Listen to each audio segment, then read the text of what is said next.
पश्चिम बंगाल के उत्तर 24 परगना जिले में संदेश खाली द्वीप को कुछ महीने पहले तक शायद ही कोई जानता था, लेकिन इन दिनों यह द्वीप राष्ट्रीय सुर्खियों में बना हुआ है और इसकी वजह है स्थानीय ताकतवर शेख शाहजहां। बंगाल में विपक्ष और सत्तारूढ़ तृणमूल कांग्रेस के बीच एक प्रमुख टकराव बिंदु शेख शाहजहां ही है।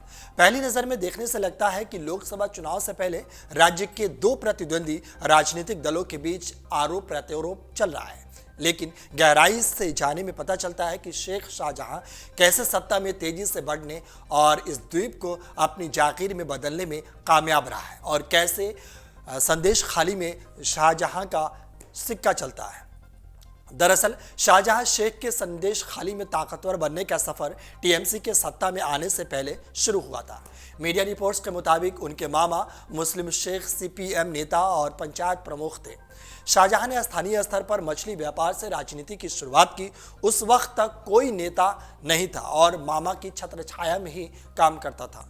चुनाव के दौरान वह उनकी मदद करता था और स्थानीय पार्टी नेताओं के संपर्क में रहता था। धीरे धीरे शाहजहां की संपत्ति बढ़ती गई और उस पर किसी ने ध्यान नहीं दिया। इसके बाद उसने अपनी पहचान बनानी शुरू की। वह संकट के दौरान स्थानीय लोगों की मदद करता, शादी विवाह के लिए धन देना और बच्चों की पढ़ाई के लिए आर्थिक सहयोग करना इसमें अहम रहा है। इससे उसकी लोकप्रियता में काफी दिन प्रतिदिन इजाफा होता गया। मीडिया रिपोर्ट्स के मुताबिक साल 2010 के आसपास शाहजहां शेख ने राजनीति की बदलती हवा को भांप लिया। वो सीपीएम से दूर होता चला गया और ममता बनर्जी की तृणमूल कांग्रेस से नजदीकियां बढ़ाने लगा। बंगाल में वामपंथियों का 34 साल का शासन खत्म हुआ और तृणमूल सत्ता में आई। तृणमूल नेता ज्योतिप्रिय मलिक भ्रष्टाचार के मामले में फिलहाल जेल में बंद है। उन्होंने ही महत्वाकांक्षी शेख को पहचाना और मुस्लिम शेख के प्रभाव को कम करने का पूरा एक प्लान तैयार किया। साल 2013 में शेख शाहजहां टीएमसी में शामिल हो गया। उसने अपने चाचा को हरा दिया और बाद में मुस्लिम शेख भी टीएमसी में शामिल हो गए। वहीं पश्चिम बंगाल में राशन वितरण घोटाले के सिलसिले में प्रवर्तन निदेशालय ने शाहजहां शेख को समन भेजा। इस पर उसने विशेष सीबीआई अदालत के समक्ष अपने वकील के जरिए अग्रिम जमानत के लिए अपील की। दरअसल संदेश खाली में 5 जनवरी को उनके परिसर में छापे मारने ईडी अधिकारी पहुंचे थे। उन पर भीड़ की ओर से हमला कर दिया गया। इसके बाद से शेख सार्वजनिक तौर पर नजर नहीं आए।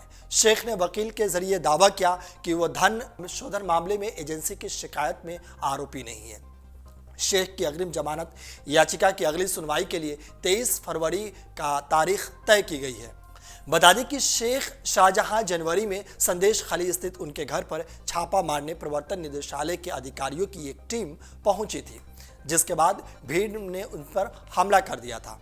उसके बाद से ही शेख लापता है। महिलाओं द्वारा उत्पीड़न के हालिया आरोपों ने राजनीतिक तूफान खड़ा कर दिया है और राज्य पुलिस को कार्रवाई करने के लिए मजबूर कर दिया है। शाहजहां के सहयोगी शिबू हाजरा और उत्तम सरदार को गिरफ्तार कर लिया गया है, लेकिन वह अभी भी फरार है।